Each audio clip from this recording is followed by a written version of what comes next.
Today I'm going to show you how to color grade in Fusion in DaVinci Resolve 18 and how to use it to make your clips look better.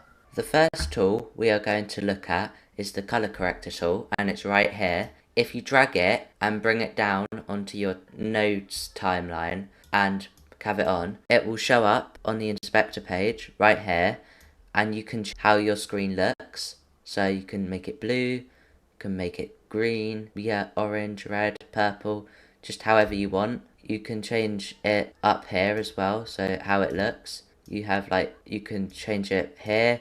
You've got the channel, the contrast. There's so many options, and then you can reset it all as well. The next tool is called color curves, and drag it down onto your notes timeline, and then it will show up in here.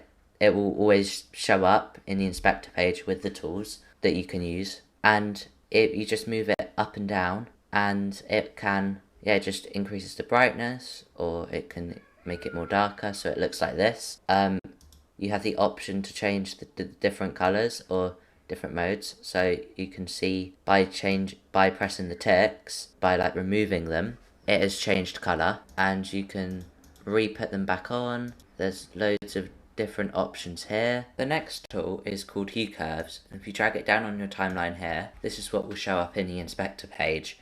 And if you move it up or down or just kind of sideways, you can see ever so slightly that it's changing. So look, the sun's gotten more brighter on there, and it's more orange on the ocean. But that's not just it. If you press on, let's say, the green ticks, for example, and move it around, you can see it would turn more green. It does look a bit weird, but this might just be because of the actual video. If you maybe just had you playing Fortnite or something, it would look a lot different. I think just because it's the ocean, it's a little bit different. It might just look a bit weird. That's our next tool is the brightness tool, and bring it down onto your timeline again, like the other ones, and you can change how bright it is or how dark it is.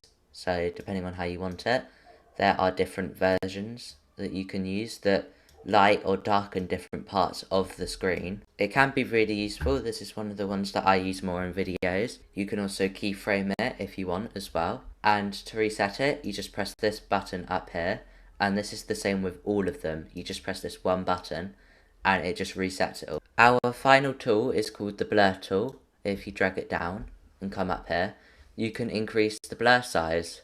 So this can be quite useful if you're doing some kind of maybe small intro, or you just want it to look a little bit blurry. This is one that I use a bit more often if I'm making shorts at the beginning, but I don't really use it that much. You have the option to change colors by using these. And if you enjoyed this video, I'd recommend checking out this one right here, which shows you the top 3 best tips for the Fusion page in DaVinci Resolve 18.